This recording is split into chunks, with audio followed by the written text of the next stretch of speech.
I was walking in that park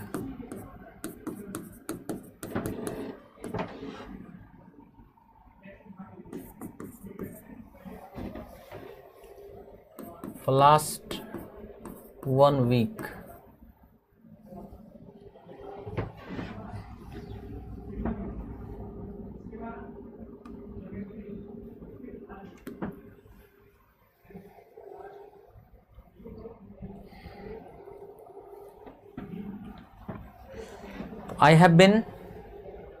I was walking in that park for last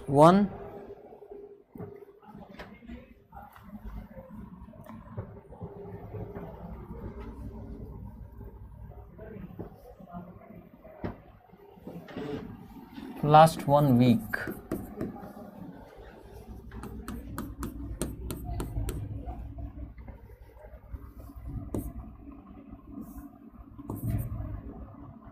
I think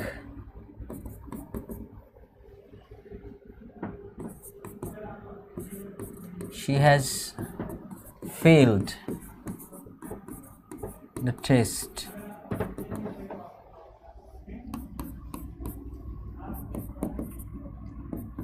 As long as you will teach her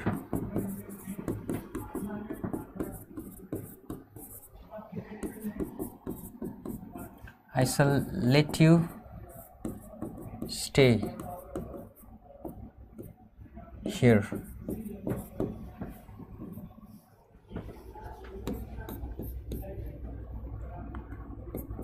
My house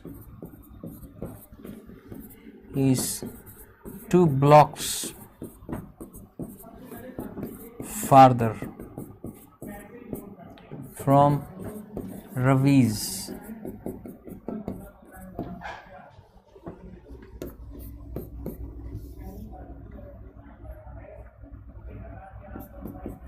My brother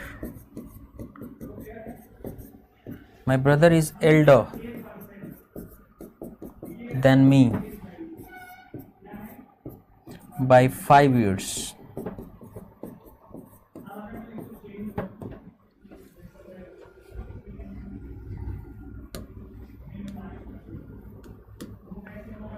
I was walking in that park for last 1 week. एक बात याद रखना है, last हो और the last हो. जैसे week या कोई टाइम एक्सप्रेशन है, कोई भी टाइम एक्सप्रेशन, तो लास्ट होने पे द लास्ट होने पे फ़र्क है.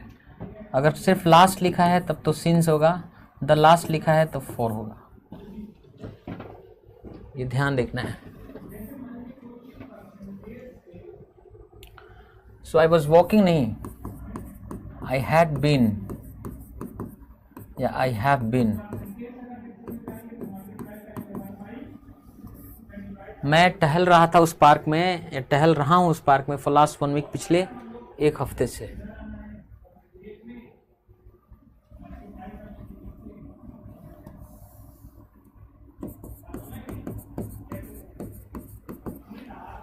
ये लिखा है ना, ये टाइम एक्सप्रेशन, ये बता रहा है कि कोई काम परफेक्ट भी हो गया, 1 हफ्ते टहल भी लिया और अभी भी जारी है टहलना. Present perfect continuous tense.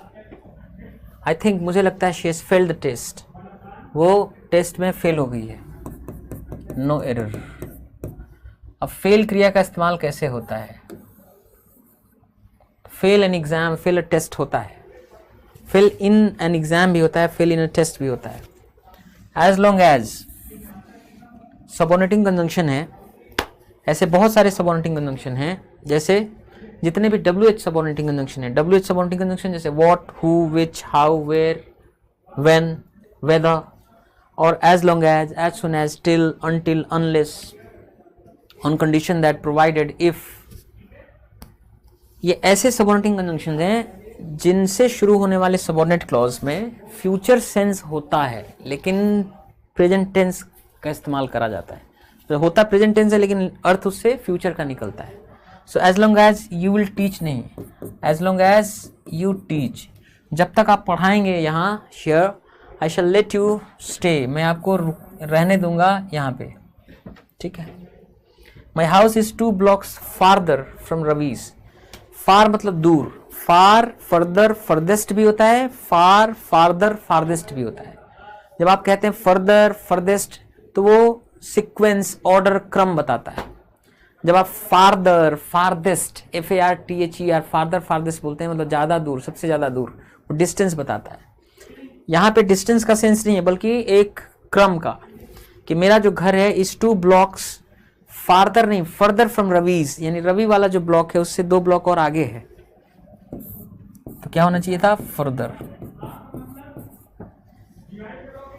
My brother is Elder than me by 5 years। देखिए एल्डर एक ऐसा एडजेक्टिव है, ऐसे बहुत सारे एडजेक्टिव हैं जो हमेशा नाउन के पहले ही इस्तेमाल हो सकते हैं। एल्डर हमेशा नाउन के पहले ही इस्तेमाल हो सकता है, एल्डर के तुरंत बाद कोई नाउन आना चाहिए। यहाँ अगर आप ये कहना चाहते हैं कि मेरा भाई मुझसे इतने साल बड़ा है तो ओल्डर लगाइए, कि my brother is older than me by 5 years, मेरा भाई मुझसे 5 साल बड़ा है।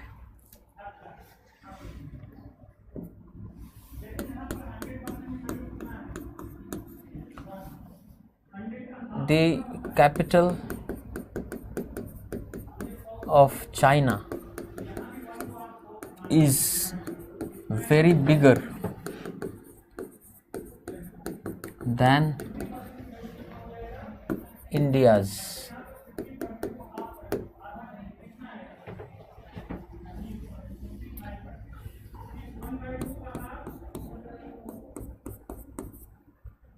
The poor's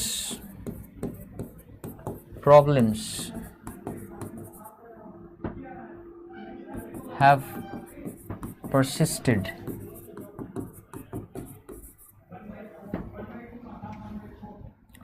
irrespective of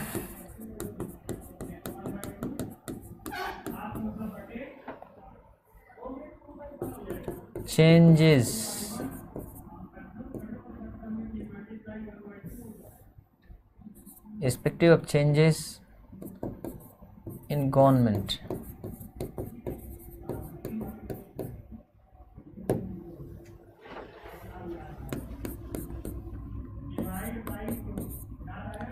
She is not successful despite of her talent and hard work.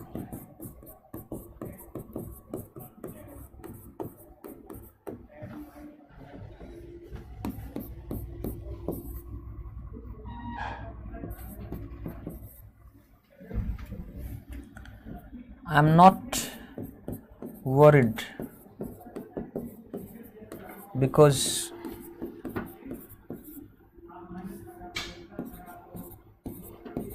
a few knows about my felonies.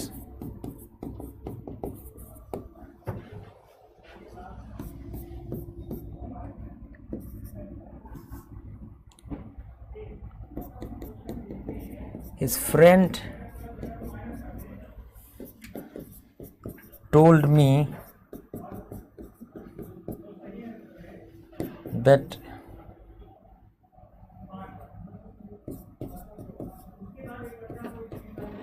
he cannot tolerate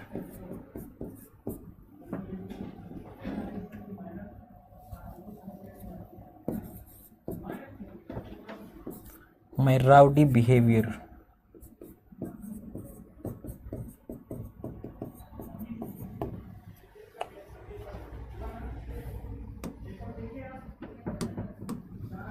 The capital of China, चीन की राजधानी is very bigger। पहली बात तो comparative degree of adjective के साथ very का प्रयोग नहीं होता, क्वाइट का प्रयोग नहीं होता। कंपैरेटिव डिग्री ऑफ एडजेक्टिव या एडवर्ब के साथ किसका प्रयोग होता है?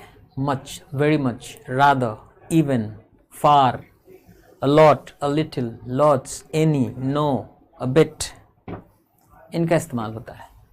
यहाँ होना चाहिए much। The capital of China is much bigger। चीन की राजधानी बहुत बड़ी है देन इंडियाज। इंडियाज मतलब भारत के कैपिटल से, राजधानी से। The poor's problems, the poor's problems नहीं होता है, the problems of the poor, गरीब लोगों का, या the poor peoples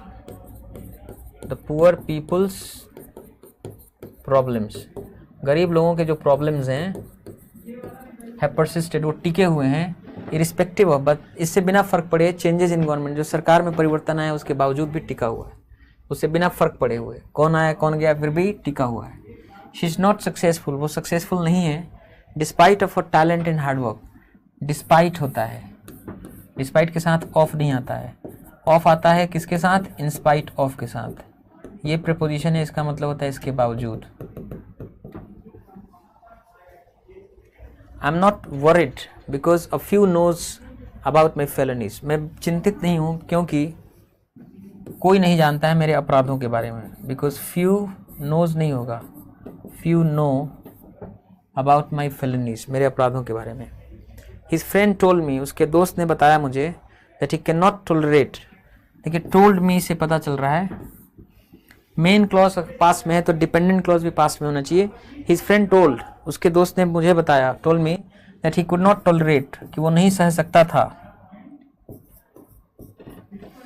my rowdy behaviour, मेरा बहुत ही बेकार सा व्यवहार, है ना।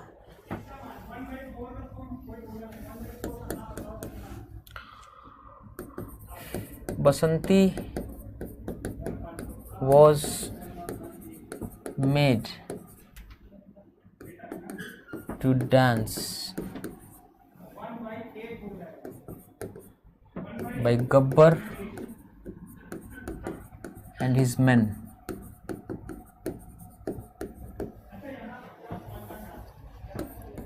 इसका वॉइस चेंज करो,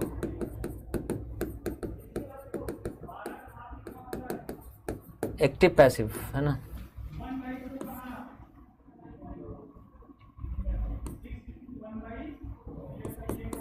The doctor told us that they had done their bit. Doctor ने कहा कि उन्होंने अपना काम जो था वो किया, इसका भी एक्टिव पैसिव ही है।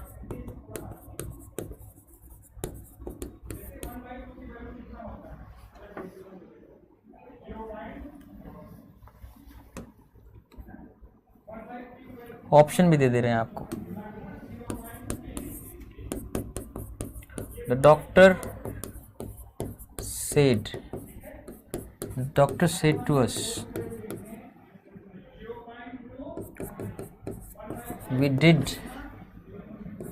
Our bit. The doctor said to us, we have done our bit.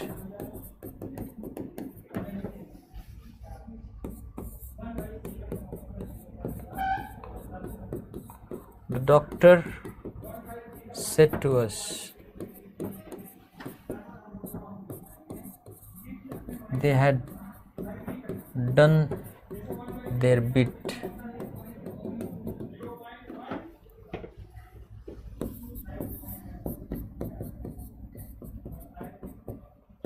The doctor told us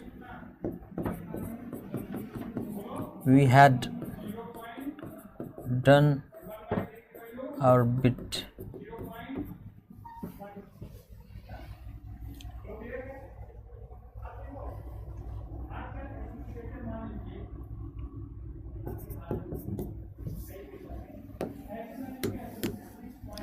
Active passive.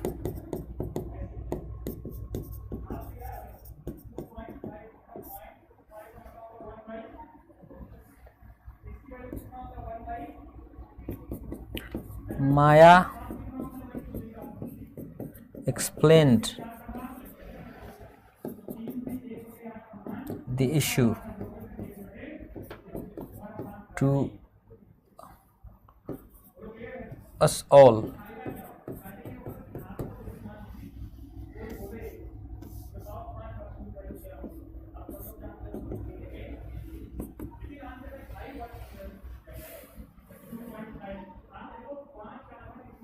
Basanti was made to dance, Basanti से डांस कराया गया by Gabbar and his man, Gabbar और उसके लोगों द्वारा। ये एक्चुअली पैसिव वॉइस है, इसका एक्टिव वॉइस क्या होगा कि Gabbar and his man, Gabbar and his man made Basanti dance.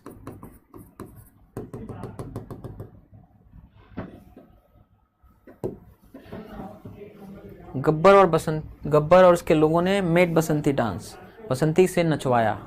Positive structure पढ़े होंगे, मेक या हैव समबडी डू होता है, बेयर इन्फिनिटिव आता है, लेकिन जब पैसिव वॉइस में आप उसको लिखते हैं तो वहाँ सिंपल इन्फिनिटिव आता है कि बसंती वॉज मेड टू डांस, बसंती को नचवाया गया भाई Gabbar and his man, Gabbar और उसके लोगों द्वारा। देखिए यहाँ पे जिन्होंने रूल सीखा होगा, ग्रामर रूल, उनके लिए बड़ी मुश्किल है। एक्चुअली ट्रांसफॉर्मेशन जो है ना, किसी इंग्लिश में दिए हुए सेंटेंस को बिना अर्थ बदले, उसका अर्थ नहीं बदलना चाहिए, उसको कहने का तरीका या फॉर्म बदल जाना चाहिए, ये ट्रांसफॉर्मेशन होता है। तो बहुत लोग ट्रांसफॉर्मेशन में कोई नियम या रूल नहीं इन्वॉल्व होता है, जिसको इंग्लिश आ गई वो ट्रांसफॉर्म कर लेगा अपने आप, लेकिन जिसको इंग्लिश नहीं आता है उसको ज़बरदस्ती रूल से ट्रांसफॉर्मेशन सिखाते हैं लोग। ऐसे लोग फंस जाएंगे इस सवाल में, ये एग्ज़ाम का सवाल है, क्योंकि उनको सिखाया गया कि देखो बेटा पास्ट इंडेफिनिट टेंस होगा तो पास्ट परफेक्ट टेंस में बदलेगा, प्रेजेंट परफेक्ट होगा तब भी पास्ट परफेक्ट में बदलेगा, पास्ट परफेक्ट होगा तो वो भी पास्ट परफेक्ट रहेगा, तो ये सिखाया गया है। उनके लिए समस्या बहुत बड़ी है, उनके हिसाब से चारों सेंटेंस सही है जो लोग रूल पढ़े हैं। पर आपको हमेशा याद रखना है कि ये जो चार ऑप्शन दिए गए हैं, पहला इनडायरेक्ट स्पीच में ये सेंटेंस दिया गया है कि डॉक्टर ने हम लोगों को बताया that they had done their bit, कि उन्होंने अपना काम किया था। अब ये एक बात बताइए, सिचुएशन जरा सोचिए, डॉक्टर आपसे कब कहेगा कि हम लोगों ने अपना काम किया है? कि जब आप अस्पताल में ऑपरेशन थिएटर के बाहर खड़े हैं, वो ऑपरेशन करके निकल के आए, फिर आप लोगों से कहे कि देखिए हमने अपना काम कर दिया है, बाकी भगवान के हाथ में। तो यही ना बोलोगे डॉक्टर के तौर पर कि हम लोगों ने अपना काम किया है, we have done our bit, यही तो बोलोगे आप। तो ये सोचना पड़ेगा, इतनी इंग्लिश आनी चाहिए, है ना। ये नहीं कि रट्टा मार से सिस्टम लगाएंगे तो उससे कुछ नहीं होगा, है ना। ये जो किताबें कोई टॉपर कह देता है ना कि ये मैंने नीतू सिंह की किताब से पढ़ी है, तो मैंने एसपी बख्शी की किताब से पढ़ी है, तो ऐसा करो किताब खरीद लाओ आप, और मेंस में 45 क्वेश्चन पूछा था, बगल में लेके बैठ जाना, किताब से देख देख के 45 क्वेश्चन करो, आधे घंटे 1 घंटे नहीं 3 दिन में करो, देखो 5-6 सवाल ही कर पाओगे। तो किताब पढ़ने से कुछ होने वाला है नहीं जब तक इंग्लिश ना आए। और इंग्लिश सीखने के लिए क्या तरीका है, हम बार बार बताते रहते हैं क्या करना होता है। डॉक्टर टोल्ड अस, डॉक्टर ने हमें बताया that they had done their bit, तो doctor said to us that, ये वाला, the doctor said to us we have done our bit, हमने अपना काम कर दिया है, ठीक है, ये बोलेगा वो। Maya explained the issue to us all, Maya ने समझाया उस मसले को हम सबको। देखिए एक्सप्लेन अगर वर्ब हो, ठीक है, अगर एक्सप्लेन वर्ब हो, सजेस्ट वर्ब हो, डोनेट वर्ब हो, तो उन वर्ब्स में एक बात होती है, जैसे सजेस्ट है, डोनेट है, एक्सप्लेन है, इन वर्ब्स के बाद somebody समथिंग नहीं होता है, इसके बाद होता है समथिंग टू somebody, पहली बात तो ये। और जब आप इनका पैसिव बनाते हैं ना, जब इनका आप पैसिव बनाते हैं तो पैसिव में जो सब्जेक्ट होता है वो आदमी नहीं होता, समथिंग, यही सब्जेक्ट होता है।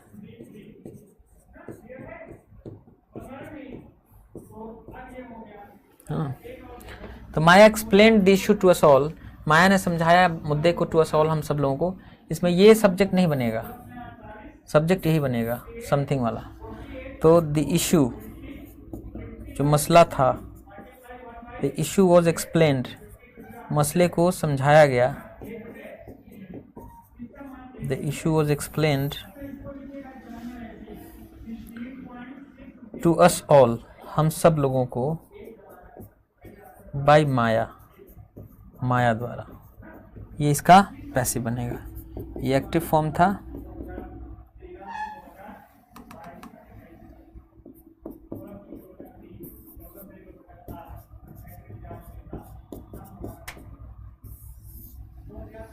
ठीक है।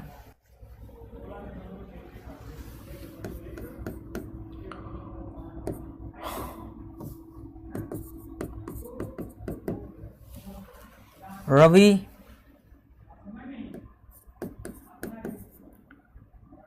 told me that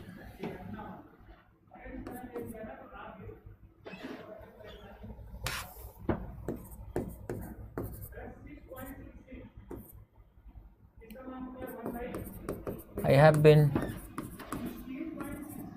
waiting for this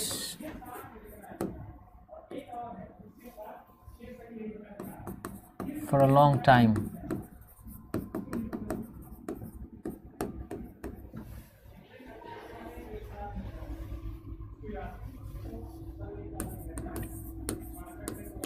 Ravi told me that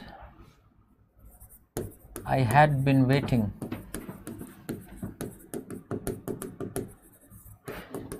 for that for a long time.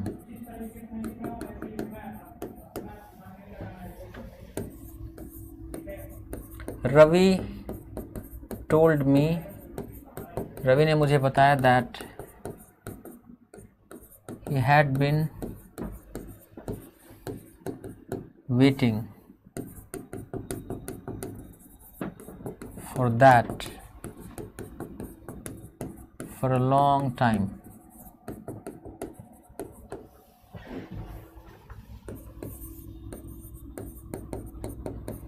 Ravi told me that he has been waiting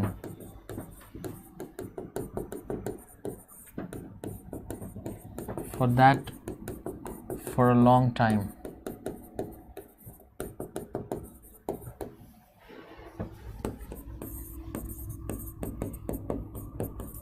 Ravi told me that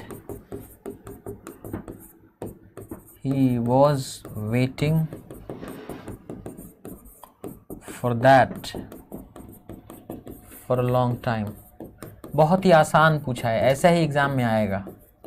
अभी जो टीयर 1 आने वाला है ऐसा ही टीयर 1 में आएगा, टीयर 2 में भी ऐसा ही आएगा। आसान सवाल आएगा।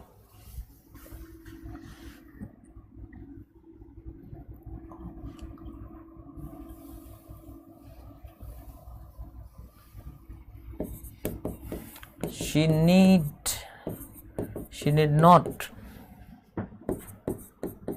sell her house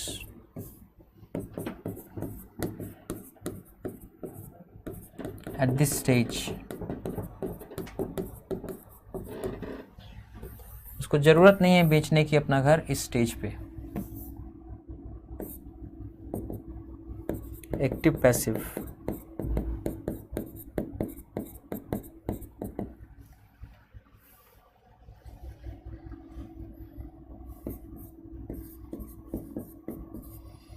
People saw you.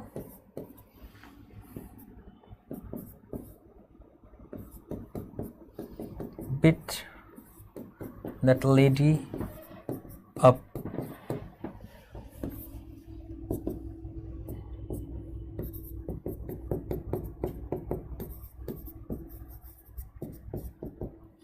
लोगों ने देखा तुम्हें पीटते हुए उस महिला को। एक्टिव पैसिव है, बताइए। रवि टोल्ड मी, रवि ने मुझे बताया, आई हैव बीन वेटिंग, कि मैं इंतज़ार कर रहा हूँ फॉर दिस, इसके लिए, फॉर अ लॉन्ग टाइम, काफ़ी समय से। तो रवि ने ये बताया, जब बताया तो उसका ये डायरेक्ट स्टेटमेंट था। तो वो इंतज़ार कर रहा है, ये आज की बात नहीं है, वो पुरानी बात है कि उस समय वो बोला कि मैं इसका इंतज़ार कर रहा हूँ बहुत समय से।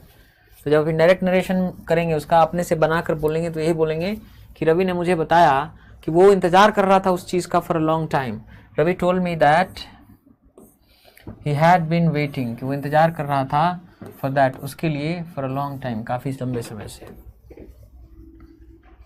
शी निड नॉट सेल, ये हेल्पिंग वर्ब है, ये मेन वर्ब है, ये हेल्पिंग वर्ब है, ये मेन वर्ब है।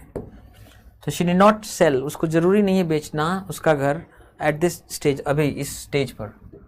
तो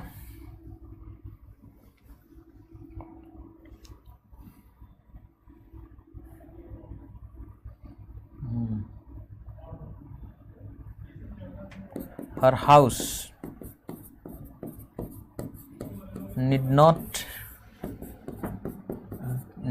be sold, उसके घर को बेचे जाने की ज़रूरत नहीं है by her, उसके द्वारा, at this stage, इस स्टेज पर।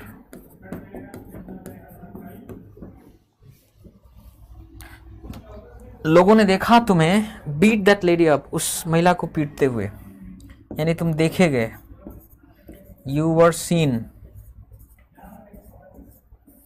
तुम देखे गए, you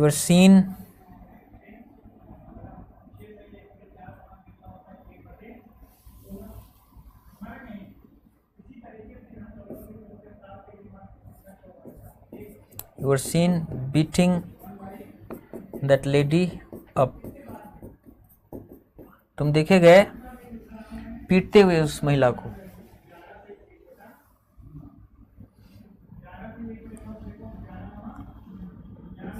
You were seen to beat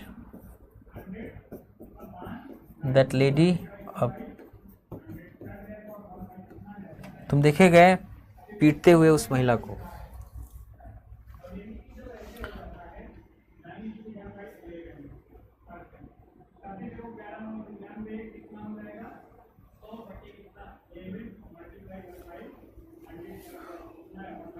ये एक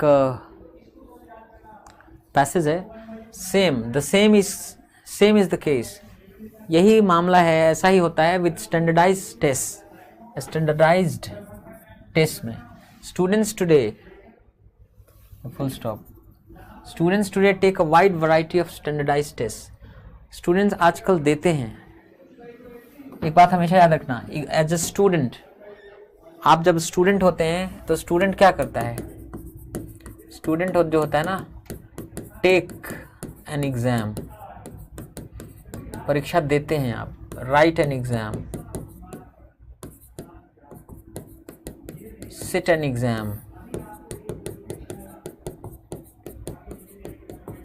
exam, appear in an exam,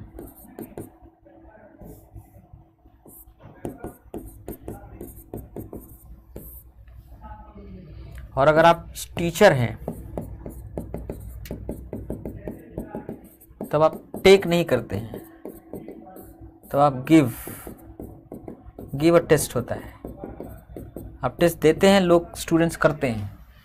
तो same is the case with standardised test, यही मसला है, ऐसा ही होता है। स्टैंडर्डाइज्ड या स्तर, जो एक मानक टेस्ट है, उसके साथ भी स्टूडेंट्स टुडे, आज के students take a wide variety of standardised test, अलग अलग तरह के जो मानक टेस्ट हैं उसको देते हैं। From assessments throughout elementary school to evaluation required for college admission. शुरू करें अगर जो असेसमेंट होते हैं थ्रू आउट एलिमेंट्री स्कूल, प्राथमिक स्कूल से के दौरान, टू इवैल्यूएशन, और जब इवैल्यूएशन हो, मूल्यांकन होता है, रिक्वायर्ड जो ज़रूरी होता है फॉर कॉलेज एडमिशन, वहाँ तक अलग अलग तरह के स्टैंडर्डाइज्ड टेस्ट देते रहते हैं students. While test preparation for such assessments, जबकि टेस्ट प्रिपरेशन, तैयारी फॉर सच असेसमेंट्स, इस तरह के मूल्यांकनों के लिए, कैन इंक्रीज, अगर इसकी तैयारी करी जाए तो ये बढ़ा सकता है फैक्चुअल नॉलेज, तथ्यात्मक ज्ञान बढ़ा सकता है। वन स्टडी सजेस्ट, लेकिन एक अध्ययन सुझाव देता है, सुझाता है, that this preparation does little, कि ये जो तैयारी है डज लिटिल, कुछ नहीं करता है, टू इंक्रीज ओवरऑल IQ, जो ओवरऑल इंटेलिजेंस क्वोशेंट है उसको बढ़ाने के लिए कुछ नहीं करता है। वाई इज इट सो, ऐसा क्यों है? While test preparation increases what psychologist refer to as crystallized intelligence, जबकि टेस्ट प्रिपरेशन क्या करता है, बढ़ा देता है व्हाट साइकोलॉजिस्ट रेफर टू, जिसको साइकोलॉजिस्ट मनोवैज्ञानिक कहते हैं as crystallized intelligence. Crystallized intelligence जो है ऑलरेडी बना बनाया जो हमारा बुद्धि है उसको बढ़ा देता है। इट डज नॉट इंक्रीज, लेकिन ये बढ़ाता नहीं what it is known as, जो जाना जाता है फ्लूइड इंटेलिजेंस। फ्लूइड इंटेलिजेंस को, जो एक गतिमान इंटेलिजेंस उसको नहीं बढ़ाता। क्रिस्टलाइज्ड इंटेलिजेंस इंक्लूड्स, और जो क्रिस्टलाइज्ड इंटेलिजेंस है उसमें शामिल होता है फैक्ट्स एंड इंफॉर्मेशन, तथ्य और सूचना। वाइल फ्लूइड इंटेलिजेंस, जबकि जो गतिमान बुद्धि है इन्वॉल्व, उसमें शामिल होता है द एबिलिटी टू थिंक, सोचने की क्षमता, अब्स्ट्रैक्टली मतलब ऐसे मन में, और या फिर लॉजिकली तार्किक रूप से सोचने की क्षमता। इन अ स्टडी, एक अध्ययन में पब्लिश्ड, जो प्रकाशित किया गया इन द जर्नल, पत्रिका में, साइकोलॉजिकल साइंस नाम की पत्रिका में, उसमें researchers looked at the IQ scores, जो अनुसंधान करता थे उन्होंने देखा जो IT स्कोर्स थे and test scores of approximately 1408 grade students. 8th grade के जो 8वीं क्लास के जो 1400 बच्चे थे उनके IQ स्कोर और टेस्ट स्कोर को उन्होंने देखा। वाइल स्कूल वर्क हेल्प्ड, जबकि स्कूल वर्क ने सहायता की इंक्रीज बढ़ाने में, the students test scores, students के टेस्ट स्कोर्स को, इट हैड नो इफेक्ट, इसका कोई प्रभाव नहीं पड़ा on measures of fluid intelligence. जो फ्लूइड इंटेलिजेंस का मापक है, मानदंड है, उस पर कोई फर्क नहीं पड़ा।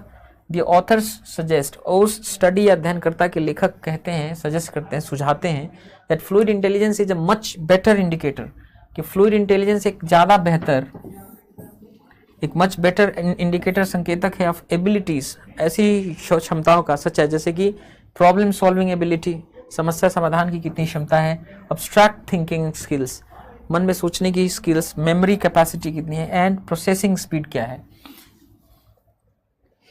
तो ऐसा वो सुझाव देते हैं कि फ्लूइड इंटेलिजेंस बहुत बेहतर होता है इंडिकेटर इस बात का कि कितनी क्षमता है प्रॉब्लम सॉल्विंग की, एब्स्ट्रैक्ट थिंकिंग स्किल्स की, मेमोरी कैपेसिटी कितनी है, प्रोसेसिंग स्पीड क्या है।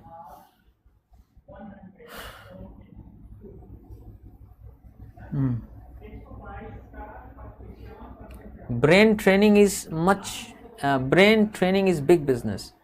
ब्रेन ट्रेनिंग जो है, मस्तिष्क की ट्रेनिंग एक बहुत बड़ा बिजनेस है। From online websites to video games, अगर ऑनलाइन वेबसाइट से शुरू करें और वीडियो गेम्स तक, टू मोबाइल ऐप्स तक, इट सीम्स, ऐसा लगता है like there are plenty of ways, की जैसे बहुत सारे तरीके हों टू गिव योर ब्रेन, अपने ब्रेन को देने का बिट ऑफ अ बूस्ट, थोड़ा बूस्ट देने के कई तरीके हों, ऐसा लगता है। But does all this brain training really work?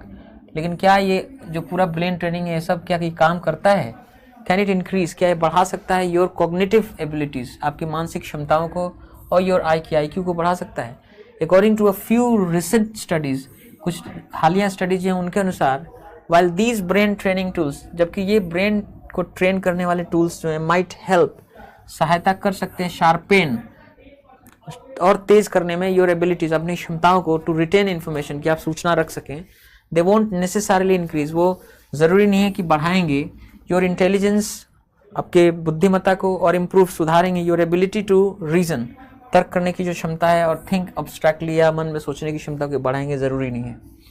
The parent company of one of the most prominent brain training websites, जो पेरेंट कंपनी है, जो पेरेंट कंपनी क्या होता है कि एक मेन कंपनी होता है, उस कंपनी के कई छोटे छोटे इकाइयाँ, अलग अलग यूनिट्स होते हैं। जैसे टाटा पेरेंट कंपनी है, अब टाटा के बहुत सारे अलग अलग यूनिट्स हैं, जैसे लोरियल और टाटा मोटर्स और टाटा AIG होम। तो पेरेंट कंपनी टाटा हो गई, और ये सब उसके अलग अलग यूनिट्स हो गए, वर्टिकल्स हो गए। सो जब पेरेंट कंपनी है एक one of the most prominent brain training websites, brain training से रिलेटेड जो वेबसाइट्स हैं, जो प्रोमिनेंट वेबसाइट्स, उनमें से एक का जो पेरेंट कंपनी है वॉज रिसेंटली फाइंड, हाल ही में उस पर जुर्माना ठोका गया फॉर डिसेप्टिव एडवर्टाइजिंग, कि वो भ्रामक एडवर्टाइजिंग या विज्ञापन कर रहा था। अकॉर्डिंग टू द कंप्लेनेंट, शिकायतकर्ता के अनुसार, द कंपनी सजेस्टेड, कंपनी ने सुझाव दिया या सुझाया, इट्स गेम्स कुड रिड्यूस, कि इसके गेम्स कम कर सकते हैं या डिले कर सकते हैं कॉग्निटिव इम्पेयरमेंट, जो मानसिक इम्पेयरमेंट होता है इम्पेयरमेंट का मतलब होता है पंगुपना, पंगु होने या कमजोर होने की जो स्थिति है उसकी। उसने दावा किया, कंपनी ने सजेस्ट किया कि इसके जो गेम्स हैं वो रिड्यूस कर सकते हैं, घटा सकते हैं या थोड़ा देर ही कर देंगे। कॉग्निटिव इम्पेयरमेंट, जो बुद्धि कम होती चली जाती है उसको कम कर देंगे। सच है जैसे कि वन माइट फाइंड, जैसा कि एक कॉग्निटिव इम्पेयरमेंट होता है जैसा आप पाते हैं अल्जाइमर्स पेशेंट्स, अल्जाइमर के मरीजों में, क्योंकि बुद्धि या दिमाग कम होता जाता है, उसको डिले कर सकता है, विच इज फॉल्स, जो कि गलत है।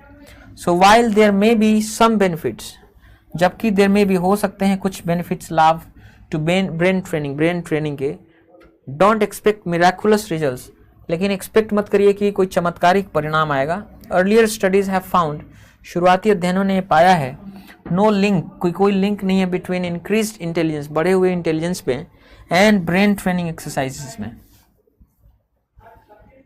अच्छा, इसके बाद ये था, ये तो पढ़ लिया हम लोग।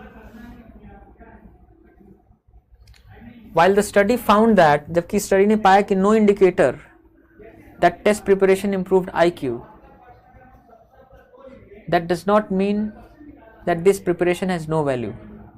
जबकि स्टडी ने पाया कि found no indicator, कोई संकेत नहीं मिला उसको कि टेस्ट प्रिपरेशन इंप्रूव करता है IQ, that does not mean, इसका मतलब ये नहीं है that this preparation has no value, इस प्रिपरेशन का कोई वैल्यू ही नहीं है। रिसर्च क्लियरली shows, अनुसंधान साफ तौर से दिखाता है that having high scores, की high score रखना on a standardized test is linked to, जुड़ा हुआ है to having high scores, कि उसका high score होगा on other important tests including, इसमें शामिल है advanced placement test, the SAT etc। इन टेस्ट में भी उसका नंबर ज़्यादा होगा। in the passage में give your brain a bit of a boost means, इसका क्या अर्थ है, to increase its ability to grow stronger, बढ़ाना इसकी क्षमता की वो stronger हो, be able to play video games, सक्षम होना वीडियो गेम्स खेलने में, increase its size, इसका साइज बढ़ाना, sharpen it, और इसको तेज करना। तो give your brain a bit of a boost का मतलब है अपने ब्रेन को बूस्ट देना थोड़ा, यानी शार्पन करना और तेज करना इसको। what do brain training tools do, जो ब्रेन ट्रेनिंग टूल्स होते हैं वो क्या करते हैं, इनेबल, समर्थ बनाते हैं आपको, टू रिटेन इन्फॉर्मेशन रिटेन करने में, सही है। शार्पन दी एबिलिटी, आपकी क्षमता को और तेज करते हैं, टू थिंक क्लियरली, स्पष्टता से सोचने की क्षमता को तेज करते हैं, नहीं। इंक्रीज करते हैं इंटेलिजेंस को, ये भी नहीं। इंप्रूव करते हैं प्रॉब्लम सॉल्विंग एबिलिटीज को, ये भी नहीं। ये इनेबल करते हैं आपको टू रिटेन इन्फॉर्मेशन, कि आप सूचना को बनाए रखें अपने पास। ये ब्रेन ट्रेनिंग टूल्स यही काम करते हैं। A brain training site was find, एक ब्रेन ट्रेनिंग वेबसाइट को फाइन किया गया, जुर्माना किया गया, फॉर मेकिंग फॉल्स क्लेम्स, गलत दावा करने के लिए, कॉजिंग अल्जाइमर्स डिजीज, वो अल्जाइमर की बीमारी फैला रहा था इसलिए, हेल्पिंग इम्प्रूव, सहायता करने के लिए, सुधारने में लर्निंग एबिलिटी को, इसके लिए, डिक्रीजिंग इंटेलिजेंस घटा देने के लिए, तो उसको फाइन किया गया फॉर मेकिंग फॉल्स क्लेम्स, गलत दावा कर रहा था इसलिए उसको जुर्माना ठोका गया। On comparing crystallised intelligence and fluid intelligence, it is found, जब इन दोनों को कंपैरिजन करते हैं, क्रिस्टलाइज इंटेलिजेंस को और फ्लूइड इंटेलिजेंस को, इट इज़ फाउंड दैट, ये पाया जाता है कि students have better fluid intelligence, students में ज़्यादा बेहतर फ्लूइड इंटेलिजेंस होता है, एंड परफॉर्म बेटर, और बेहतर परफॉर्म करते हैं, because of school work and standardized test, school work की वजह से, स्टैंडर्डाइज्ड वर्क की वजह से, ये गलत है। Crystallised intelligence helps in making you think with a logical mind, crystallised intelligence सहायता करता है आपको सोचवाने में, विद अ लॉजिकल माइंड, कि आप तार्किक दिमाग से सोचें। Gives you better test score, नहीं। Fluid intelligence is what gives learners skills such as problem solving and processing of information, ये सही है। crystallized intelligence is better, crystallized intelligence ज़्यादा अच्छा है, because it helps you learn facts and information, नहीं, ये सही है। क्योंकि crystallized intelligence को बेटर नहीं बोला कि फ्लूइड इंटेलिजेंस बेटर है, क्योंकि वो आपको हेल्प करता है कि decision making, problem solving skills, abilities आपकी अच्छी हो जाती हैं उससे। From the passage one can arrive at the conclusion, इस पैसेज से एक व्यक्ति ये कंक्लूजन, निष्कर्ष निकाल सकता है, that both brain training and standardized test, दोनों डू नॉट रियली इंक्रीज, वास्तव में बढ़ाते नहीं ओवरऑल आईक्यू को एंड मेंटल एबिलिटीज को। हाँ, ये निकाल सकते हैं। शार्पन करते हैं logical thinking through intensive training, नहीं। इंक्रीज करते हैं ब्रेन फंक्शनिंग को, परफॉर्मेंस को, नहीं। मेक यू मोर इंटेलिजेंट, या आपको और ज़्यादा इंटेलिजेंट बना देते हैं, एंड गेट बेटर रिजल्ट्स, नहीं, ये सब गलत है। The goods are for sale, you may get it cheaper. जो सामान है दे आर फॉर सेल, मतलब सेल पर हैं। You may get it cheaper, आप इसको बहुत सस्ते में खरीद सकते हैं। गुड्स आर फॉर सेल, ठीक है, no improvement. Spot the error, गलती पहचानना है। व्हाट ही डज और वेयर ही लिव्स, वो क्या करता है या वो कहाँ रहता है, is none of your concern, ये आपका कोई चिंता करने की या आपको जिससे डील करना है ऐसी कोई कंसर्न, मतलब आपका काम नहीं है ये। Is none of your concern, no error, no error.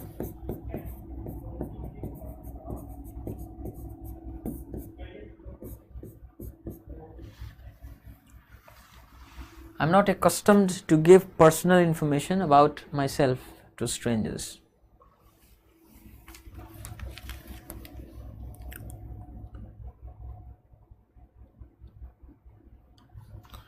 Hello, हाँ जी बताइए।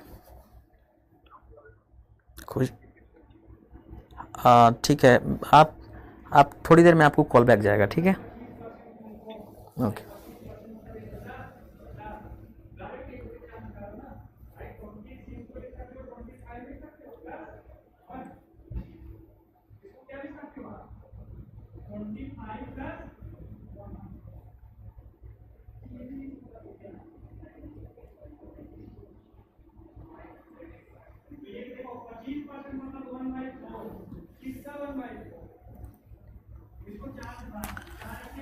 चलिए, तो आई एम नॉट एकस्टम्ड, मैं आदी नहीं हूँ। एकस्टम्ड एडजेक्टिव होता है। एकस्टम के बाद जो टू गिव भी होता है, टू गिविंग दोनों हो सकता है। इन्फिनेटिव स्ट्रक्चर भी आता है, प्रीपोजिशन फ्रेज भी आता है। तो I am not accustomed to giving, I am not accustomed to give personal information, मुझे आदत नहीं है व्यक्तिगत सूचना जानकारी देने का, अबाउट माई सेल्फ, अपने बारे में, टू स्ट्रेंजर्स को।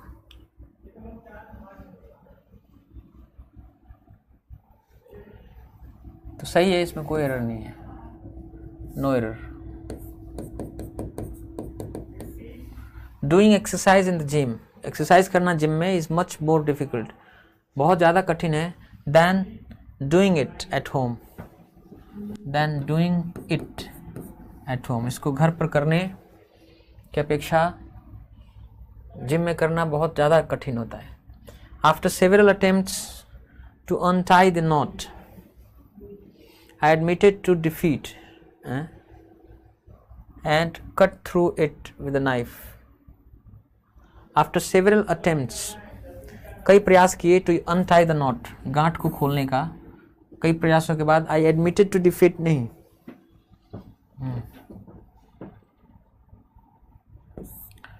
I conceded या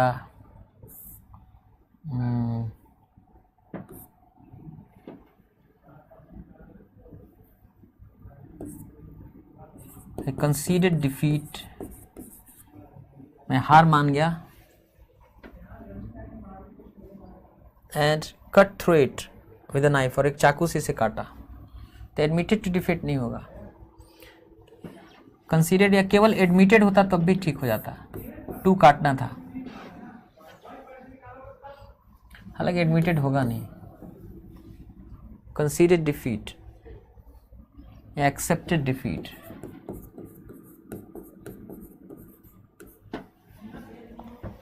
it is by no means clear, by no means मतलब किसी भी तरीके से नहीं, it is by no means clear, किसी भी तरीके से क्लियर नहीं है what the president can do ending the strike, it is by no means clear what the president can do,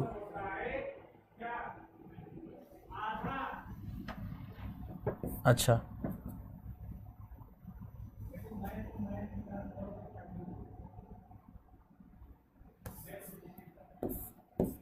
to end,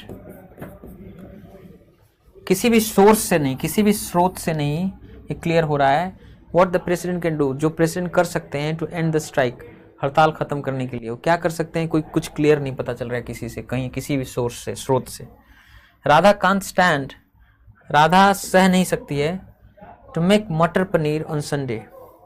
can't stand या कांट बियर के बाद verb का एनजी फॉर्म आता है। देखिए वर्ब का यूसेज बहुत जरूरी है सीखना, है ना। तो राधा कांट स्टैंड डूइंग होता है, वो स्टैंड, कांट स्टैंड के बाद वर्ब का एनजी फॉर्म आता है, इन्फिनेटिव नहीं। तो राधा कांट स्टैंड मेकिंग मटर paneer on Sunday.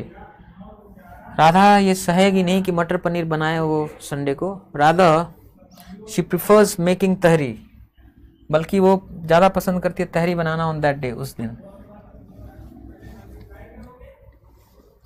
We had a golden chance of putting exports on board.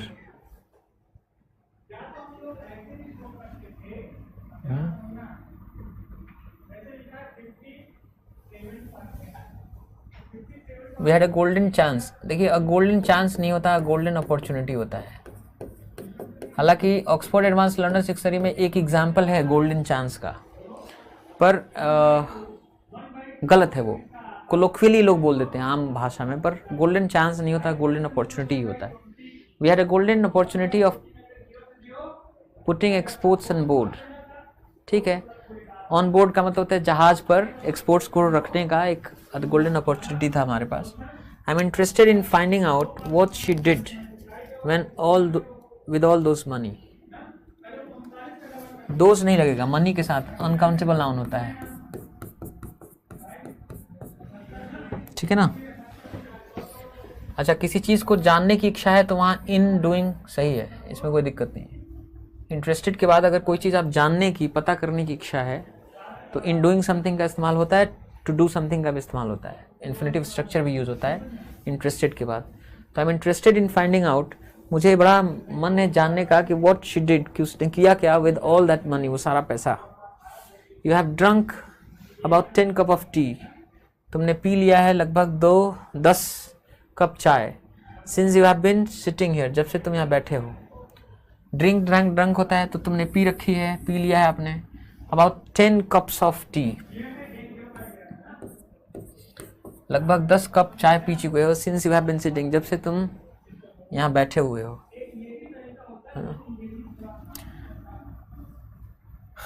The witnesses testimony was inconsistent, जो गवाह था उसका जो टेस्टिमनी था, उसकी गवाही थी, वो इनकंसिस्टेंट थी, कभी कुछ कर रहा है कभी कुछ कर रहा है, मैच ही नहीं कर रहा है, इनकंसिस्टेंट है। But there was grain of truth,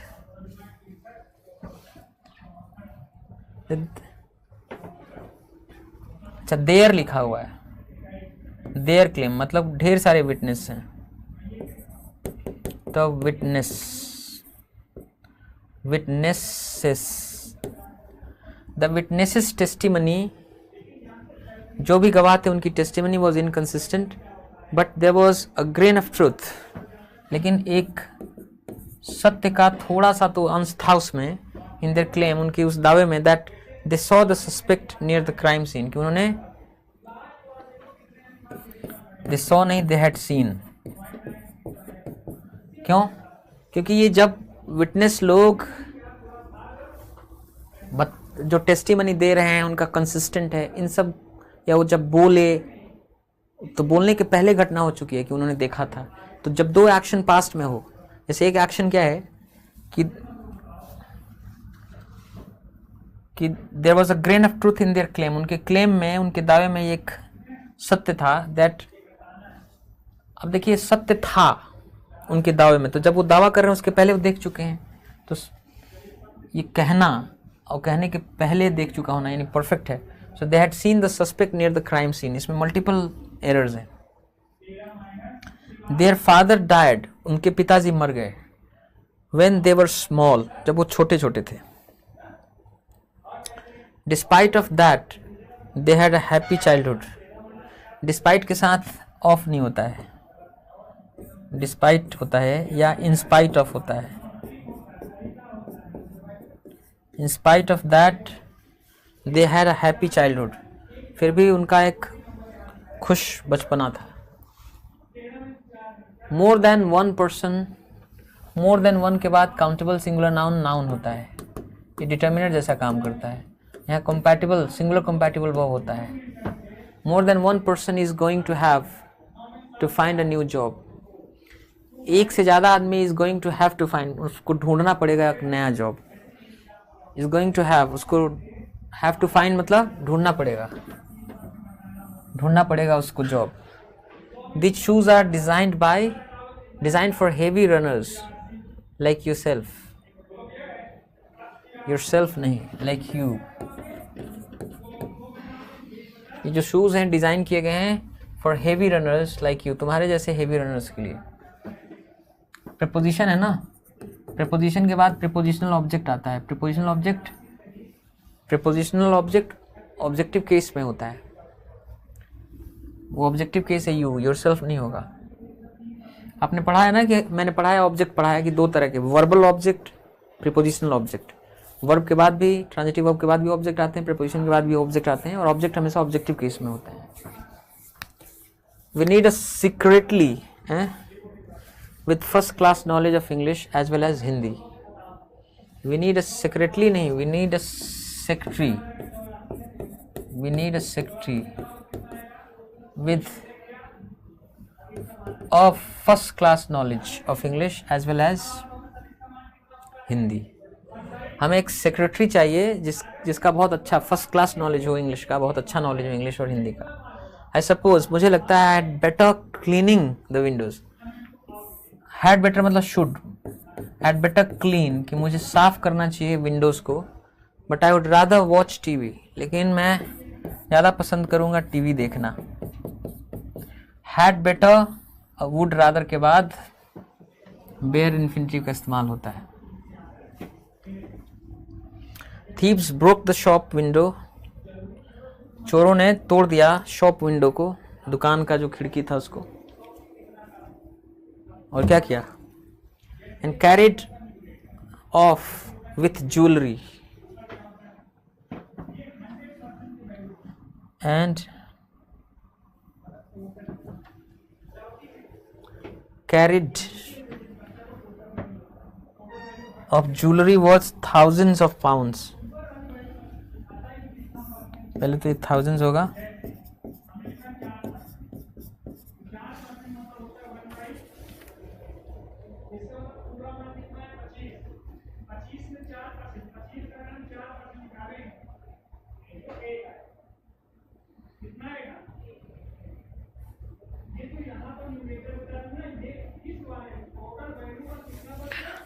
तो चोरों ने तोड़ दिया खिड़की दुकान का, एंड कैरिड ऑफ लेकर भाग गए ज्वेलरी आभूषण वर्थ थाउजेंड्स ऑफ पाउंड्स, हजारों पाउंड्स के उसको।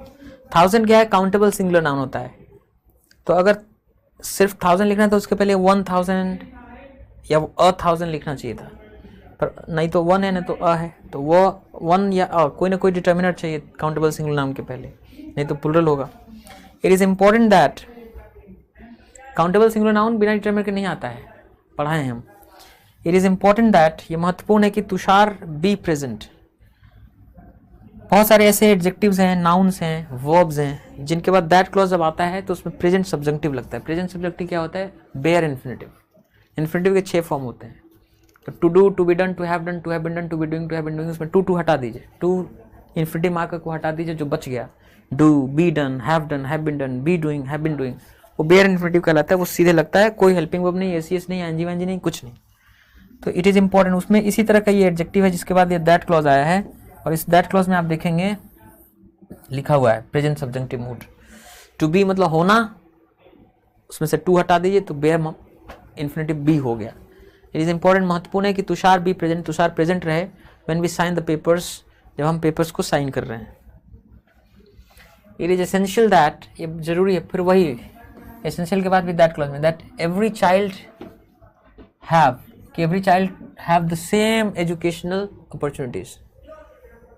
शुड हैव या हैव, वह देखिए ये बेयर इन्फिनिटिव है ना, कि हर बच्चे को मिले द सेम एजुकेशनल अपॉर्चुनिटीज, वही शैक्षणिक अवसर मिले, नो एरर। पीछे भी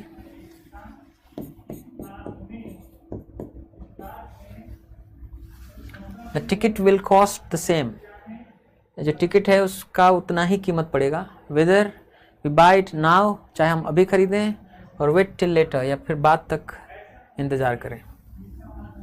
ठीक है, ये कॉमा नहीं होना चाहिए था, no error. The ticket will cost the same whether we buy it now, चाहे हम अभी खरीद लें, और वेट टिल लेटर, बाद तक इंतज़ार करें। Do you want me to make you some coffee, क्या तुम चाहते हो कि मैं तुम्हारे लिए कुछ कॉफ़ी बनाऊं? So want somebody to do something होता है, वॉन्ट समबडी डूइंग समथिंग नहीं होता है, want somebody to do something. Abhishek's father allowed his son, Abhishek के पिता ने अलाउड हिज सन, उन्होंने अपने बेटे को अलाउ किया to go an interesting place, therefore he was going to a journey. Abhishek के पिता ने अलाउड हिज सन नहीं, अलाउड हिम, उसको अलाउ किए टू गो, कि वो जाए, टू एन इंटरेस्टिंग प्लेस, एक अच्छी जगह, therefore he was going to a journey, इसलिए वो जा रहा था, he was going on a trip, एक ट्रिप पे जा रहा था। Have you got very much work to do after finishing this project? Have you got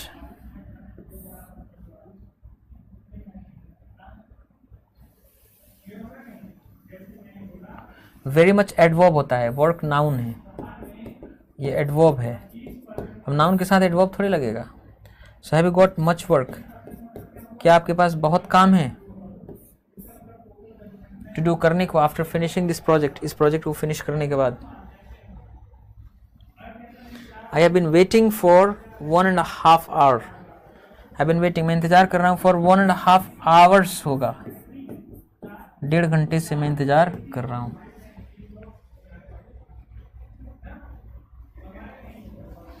Half of its students doesn't understand a word he says.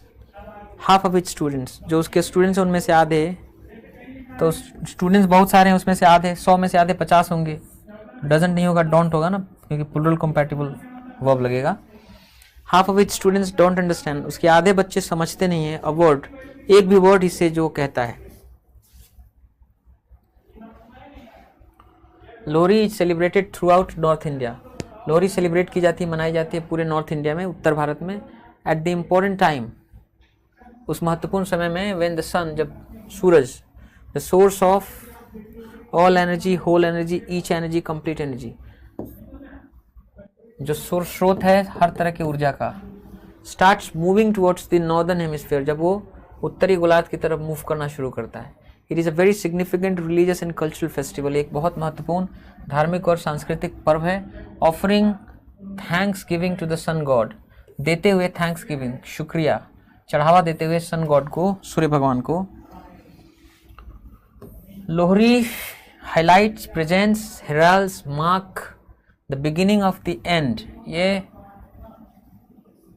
देखिए, marks होता तो चल जाता है, लेकिन मार्क्स नहीं लिखा है, मार्क लिखा है यहाँ पे। लोहरी मार्क्स होता तो मार्क्स सही था।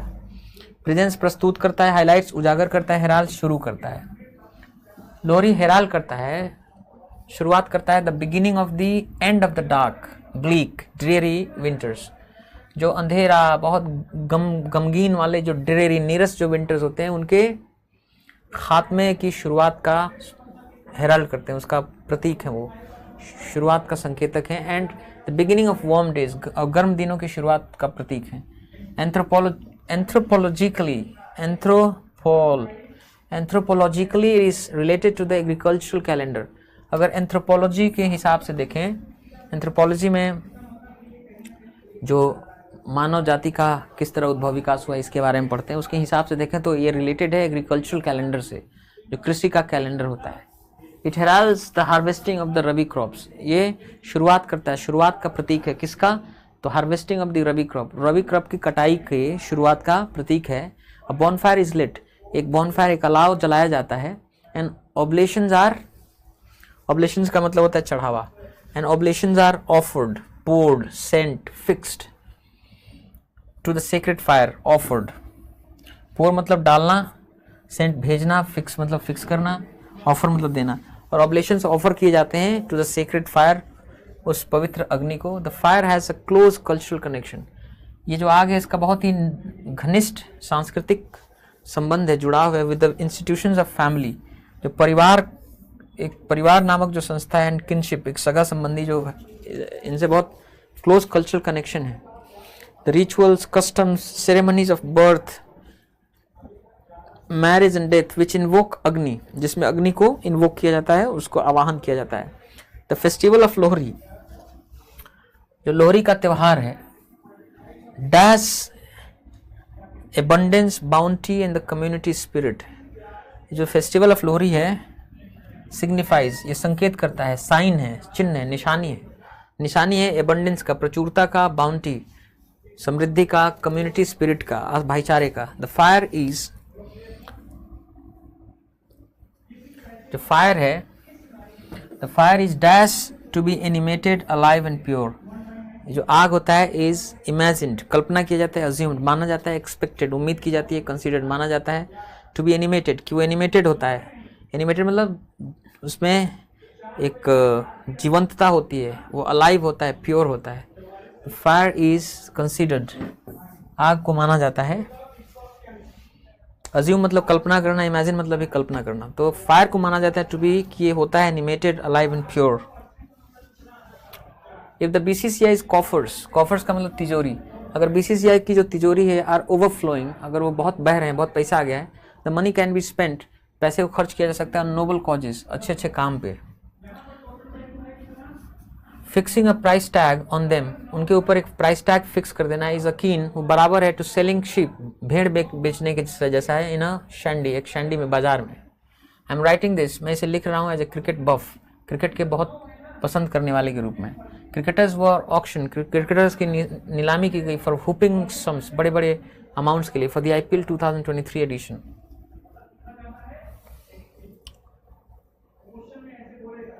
तो देखिए एस के बाद ही पी आ सकता है, इसमें एस के बाद पी नहीं है, इसमें भी एस के बाद पी नहीं है, इसमें भी एस के बाद पी नहीं है, क्योंकि पहले क्रिकेटर्स वर ऑक्शन, क्रिकेटर्स की नीलामी की गई हुपिंग सम्स, बड़े बड़े अमाउंट के लिए, फॉर द आईपीएल 2023 एडिशन। तभी तो आप कह सकते हैं कि अगर बीसीसीआई का तिजोरी इतना ओवरफ्लो कर रहा है, बहुत पैसा हो गया, तो money can be spent on noble causes, यही एक होगा। पहले आर होगा कि मैं लिख रहा हूँ ये एक क्रिकेट बफ के रूप में, फिर एस, क्रिकेटर्स को ऑक्शन किया गया, नीलामी की गई, फिर पी, अगर बीसीसीआई के पास बहुत पैसा है तो अच्छे काम पे खर्चा करें, क्यू, प्राइस टैग फिक्स करना उनके ऊपर, ऐसा है मानो शिप को, भेड़ को बेच रहे हैं शंडी कसाई खाने में कटने के लिए। दैट कुड बी डाइसली गिवन, डाइसली नहीं, डाइसी, डाइसी मतलब बहुत जटिल, दैट कुड बी डाइसी, बहुत जटिल या खतरनाक हो सकता है, गिवन देखते हुए the exiting problem with hydro, exiting नहीं, एग्जिस्टिंग प्रॉब्लम, जो अभी एग्जिस्टिंग प्रॉब्लम है हाइड्रो के साथ, उसको देखते हुए। Energy experts believe, energy experts मानते हैं, several more gigawatts of hydro, और कई gigawatts of hydro power will need to be added, उसको जोड़ना जरूरी है बाय 2030 तक, to stick to our decarbonising goals, जो हमारा डीकार्बनाइजिंग गोल्स हैं उसको पूरा करने के लिए। ऑफ कोर्स बेशक वी कुड ब्रिंग डाउन, हम ला सकते हैं नीचे, और कार्बन फुटप्रिंट को इन अदर वेज, दूसरे तरीकों से भी, फॉर एग्जाम्पल उदाहरण के लिए with agriculture using a good chunk of India's electricity, इस बात के साथ कि कृषि बहुत बड़ा हिस्सा भारत की इलेक्ट्रिसिटी का यूज़ कर रहा है। वी कुड आस्क दोज, हम कह सकते हैं उनसे जो यूज़ कर रहे हैं एग्रीकल्चरल कनेक्शंस को, टू पे फेयरली, कि उचित अमाउंट पे करें फॉर द इलेक्ट्रिसिटी, बिजली के लिए, which would better manage demand, जो डिमांड को अच्छा से मैनेज करेगा। तो देखिए सबसे पहले क्यों होना चाहिए कि एनर्जी एक्सपर्ट्स का मानना है कि कई more gigawatts of hydro will need to be added, उसको जोड़ने की जरूरत है 2030 तक, ताकि हम स्टिक कर सकें, चल सकें टू आर डीकार्बनाइजिंग गोल्स, जो कार्बनाइजेशन को कम करने का जो लक्ष्य है उसके साथ। और फिर तब हम पी बोलेंगे, दैट कुड बी डाइसी, बड़ा जटिल हो सकता है देखते हुए जो एग्जिस्टिंग प्रॉब्लम है हाइड्रो के साथ, क्यू पी। फिर आर के ऑफकोर्स बेशक हम लोग ब्रिंग डाउन, नीचे ला सकते हैं कार्बन फुटप्रिंट को इन अदर वेज, दूसरे तरीकों से। कार्बन फुटप्रिंट होता है कि जैसे कोयला जलाते हैं, पेट्रोल डीजल जलाते हैं, तो उसमें कार्बन डाइऑक्साइड, मोनोऑक्साइड, ये सब ग्रीन हाउस गैसेज हैं, है ना, एक कार्बन वाले गैसेज हैं, है ना, इससे ग्लोबल वार्मिंग होता है। तो हम ला सकते हैं कार्बन फुटप्रिंट को नीचे दूसरे तरीक़ों से, जैसे कि हम एग्रीकल्चर में बहुत यूज़ होता है इलेक्ट्रिसिटी, उनसे कह सकते हैं कि उसके लिए पे करें तो थोड़ा कम इलेक्ट्रिसिटी खर्चा होगा। तो सबसे पहले होगा Q, फिर P, फिर RS, QP RS, ये चौथा।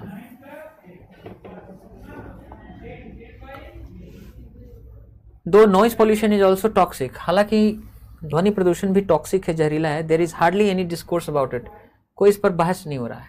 क्वाइट ऑफन, अक्सर we hear about air pollution, हम सुनते हैं हवा या वायु प्रदूषण के बारे में। There is no English synonym, कोई इंग्लिश सिनोनिम नहीं है फॉर नॉइज, शोर के लिए, which conveys the same nuance, जो वही अर्थ देता हो as the Urdu word shor, जो उर्दू वर्ड शोर से मिलता है। I remember seeing the Hindi movies, मुझे याद है देखना हिंदी मूवीज शोर को एज एन एडोलेसेंट, जब मैं बच्चा था, 13 से 19 के बीच का था, एडोलेसेंट था। एडोलेसेंट होते हैं टीनेजर्स, 13 से 19 के बीच में। सबसे पहले इसमें क्या होगा कि मुझे याद आता है एक हिंदी फिल्म मैंने शोर देखी थी, फिर आप आर बोलेंगे इसके बाद आर, कि कोई इंग्लिश सिनोनिम नहीं है नॉइज के लिए, नॉइज का कोई ऐसा सिनोनिम नहीं है विच कन्वेज द सेम न्यूआंस, जो वही अर्थ देता हो जो उर्दू शब्द शोर देता हो। सही बात है, शोर नॉइज से थोड़ा हट के है। तो SR, क्वाइट ऑफन हम लोग एयर पोल्यूशन के बारे में सोचते हैं। दो noise pollution is also toxic, हालांकि नॉइज पोल्यूशन भी टॉक्सिक है, लेकिन इसके बारे में कोई बातचीत ही नहीं होती है। तो RS कहीं है नहीं है।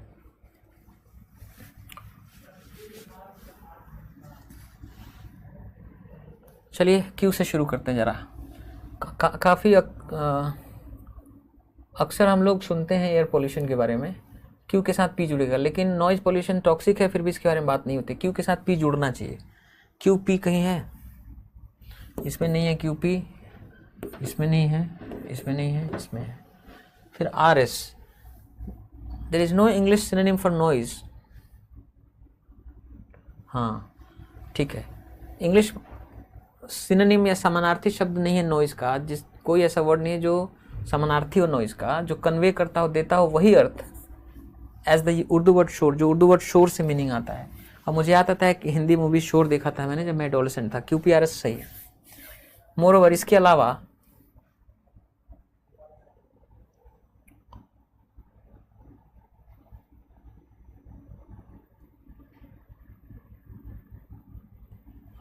अगर इस से शुरू करें तो मुझे याद आता है कि हिंदी मूवी देखी थी शोर। फिर P, नॉइज पोल्यूशन एक टॉक्सिक होता है, there is hardly any discourse about, इसके बारे में कोई बातचीत नहीं होती। फिर R, there is no English synonym for noise, नहीं ठीक नहीं है। मोर ओवर, इसके अलावा it is just sitting in love, ये बस प्रेम में बैठा हुआ है। It's not so much an active emotion, ये बहुत कोई एक्टिव इमोशन नहीं है as a state of being. तो इतना ये एक्टिव इमोशन नहीं है जितना कि स्टेट ऑफ बीइंग, होने की, अस्तित्व में होने की अवस्था है। It's part of our deep inner being, ये हिस्सा है हमारे डीप इनर बीइंग का। Unconditional love really exist in each of us, और है ना, बेशर्त प्रेम सब में, हम सब के अंदर है।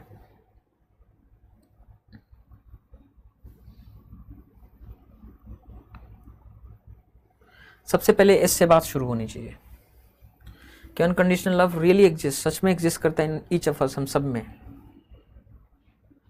P नहीं आएगा, इसके बाद यही हो जाएगा। फिर इसके बाद R आना चाहिए कि it is part of our deep inner being, और ये जो अनकंडीशनल लव है ये हिस्सा है हमारे डीप इनर बीइंग का, अंदर के ना ब्रह्म तत्व का। It's not so much an active emotion, ये कोई एक्टिव इमोशन नहीं है बल्कि एक स्टेट ऑफ बीइंग है, अवस्था है होने की। इसके अलावा it is just sitting in love, और इसे प्यार में बैठना है, प्रेम में बैठना है। Indian women's cricket dash a great week, जो इंडियन वुमेन्स क्रिकेट, जो भारत की महिलाओं का क्रिकेट है, हैड अ ग्रेट वीक, उनका एक बहुत ज़बरदस्त हफ्ता रहा, बहुत ज़बरदस्त हफ्ता रहा उनका।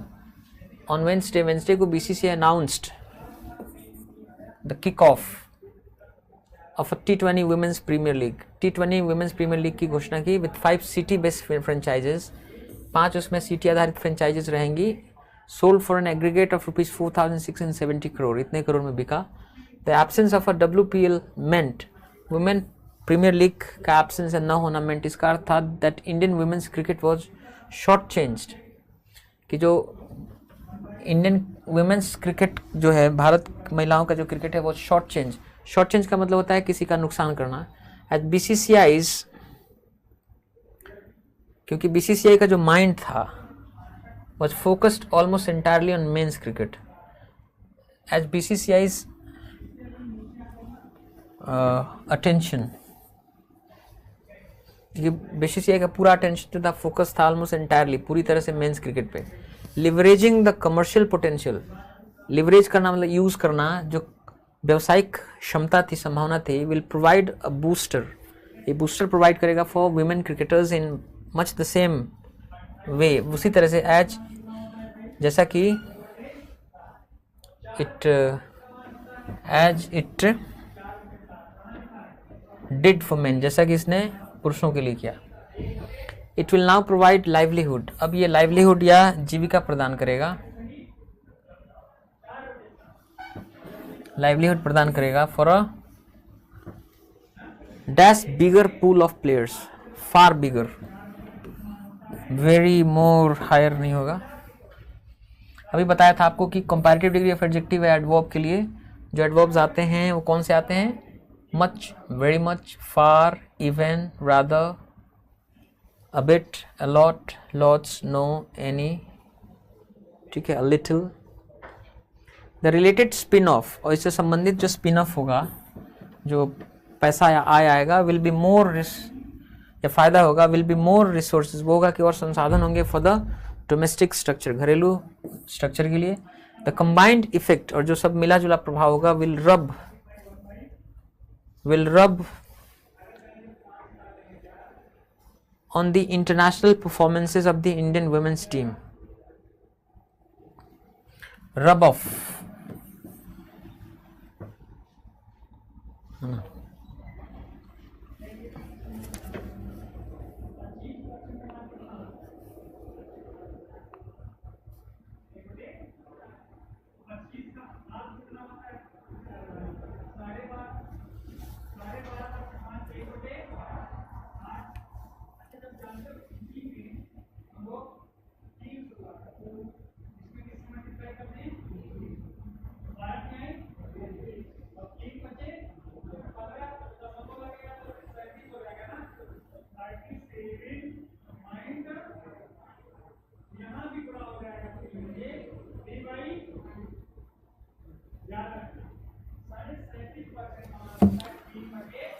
तो जो कंबाइंड इफेक्ट होगा विल रब ऑफ, वो प्रभावित करेगा ऑन द इंटरनेशनल परफॉर्मेंस, कि इससे अंतर्राष्ट्रीय परफॉर्मेंस होगा इंडियन वुमेन्स टीम का बेहतर होगा, उसका प्रभाव उस पर पड़ेगा, उसका असर पड़ेगा. So that's it for today, आज के लिए इतना ही. I will see you tomorrow. Till then take care of yourself, bye bye.